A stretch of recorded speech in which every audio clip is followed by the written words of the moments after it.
Good evening, ladies and gentlemen. Let's get this show on the road. Let me show you my body count. If you pan to the right, I do have my 3 right there. If you come back to me,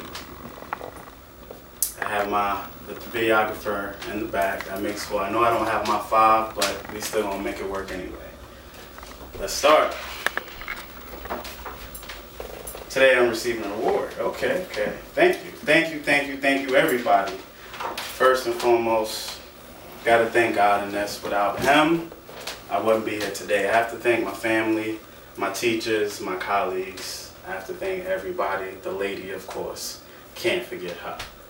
As told by my moms, but it is what it is. So I thank her as well. Let's start off a little speech. When I first was told that I had to take a class, speech was the last thing I really wanted to do. I wasn't expecting to do speech. I really was expecting to do something simple and easy, math. Easily 1 + 1, you just gotta make sure you do everything right. It's easy. But I got a little influence from one of my coworkers. She was like, take a speech class. It's good, and you see it as to help you in the future. And I was like, and I kind of blew it off for the time being. But I watched a movie called Larry Crown. I really have to thank that movie. It was by Tom Hanks and Julia Roberts. I really got to thank them because after watching that movie, it really made me decide, you know what, I think I really need to do this speech class. I really need to try to take another step forward in this. That's just a little brief. So let's break it down a little bit more. Some things, rewind. Communication 125. That was the class that I had to take. I got to thank Miss T a lot. She did a lot for me. One of the things she said was to always do your best. And I did. I really liked the class. I enjoyed the class. I had fun, we communicated a lot. We worked together. My colleagues, we really worked together. And a couple of the main points that I really want to talk about was to listen. And also to reach the audience, because those are the 2 things in speech that you just have to do to be able to be a good public speaker, I should say. When we say to listen, you really gotta sit down and think about that, because inside the book, which is Public Speaking for College and Careers, they say that you listen between 50 to 70% time daily. All right, good. If you want to break it down just a little bit more, 12 hours to about 15 hours, maybe 16 you spend listening. If it's listening to your iPod, listening to things that go on to work, cars driving, planes flying, whatever it is, you listen.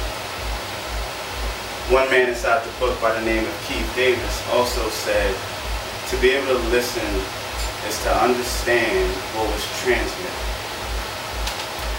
And I agree with him with that, because you have to understand. For example, if I say stop, you immediately know, okay, pause, let's see what's going on. If I say go, if I say pause, if I say walk, you understand, and you can be able to transmit it to where you're gonna do it set.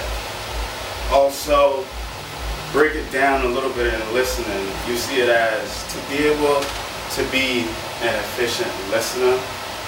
For one, you gotta prepare yourself. If it's a speech, for whatever it is, even if it's with your colleagues, you're sitting down having a good time, you have to listen. Like I said, you gotta prepare yourself. You gotta be able to go in and get the main ideas of what's being taken place at the time, and you have to take notes. Without the notes and focusing on the main idea, everything else is pointless. So you definitely have to have those at hand. Also, another main point that I wanted to focus on is reaching to the audience. And I might stay on this one a little bit, but I wanted y'all to really understand what I'm saying. when they say reach out to the audience, we're going to break it down to audience diversity. And you see it as audience diversity is to be able to not only relate to the audience, but if, bring it back. With audience diversity, you got to be able to break it down from age, race. If you want to go ethnicity, you can, but you got to be able to know how to break it down. So, for example, if I say, who out there in the audience like Luther Vandross, a lot of people don't understand where I'm coming from. If I say, who in the audience likes Usher, a lot of the young cats are coming at me like, yeah, I do like Usher. So being able to break that down and be able to understand what you have at hand would also make you reach out to the audience a lot better. Another point in reaching out to the audience is audience psychological. And it's pretty much being able to keep the audience attention when you speak. That's as short, sweet, simple as it gets. For example,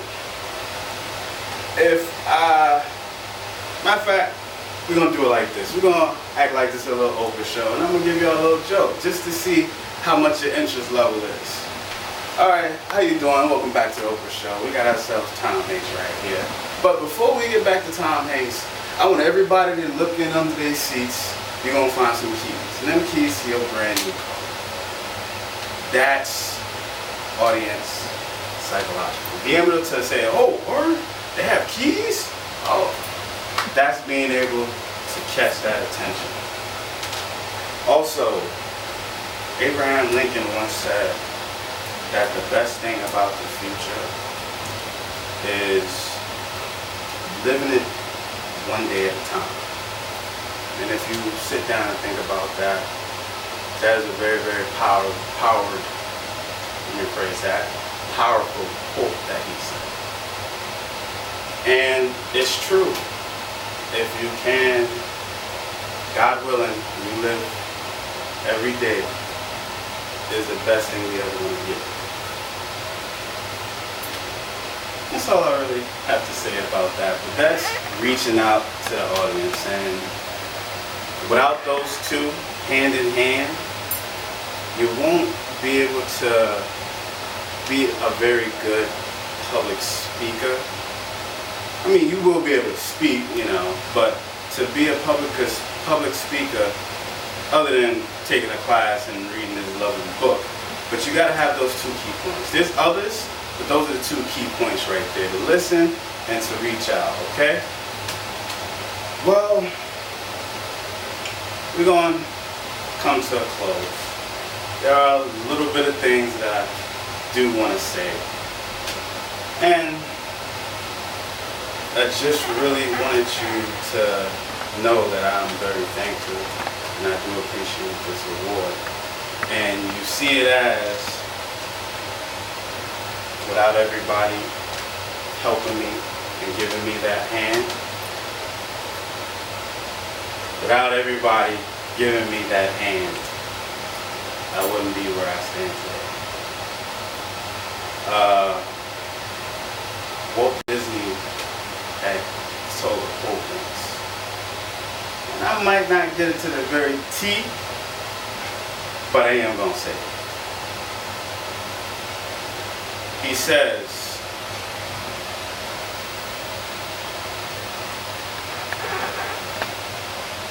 bear with me for a little minute, I'm trying to really get everything to the T. But he says, matter of fact, I'm going to check my notes on this. Okay, I got it. He says, around here, however, we always look backwards.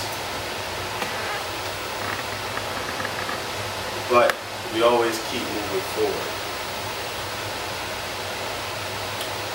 We do that because it opens up new doors and new things, for us to be able to do new things, Okay? He also says that we are very curious, and for our curiosity, it always brings us to new leadership, and it always opens up for a new path. Now, I know I didn't get that to the T, but that's something right there. If you sit down and think about, really, that's a very good quote. Because there are times we do look to the past, even though today is the present. But there's always times you gotta look to the future. Alright? And that's my little speech today. I thank y'all very, very much. I hope I did a marvelous job for y'all. And I hope y'all enjoyed it. I hope I got an opportunity to really catch y'all attention. And I just want to thank y'all for having me again and for having y'all here. Thank you.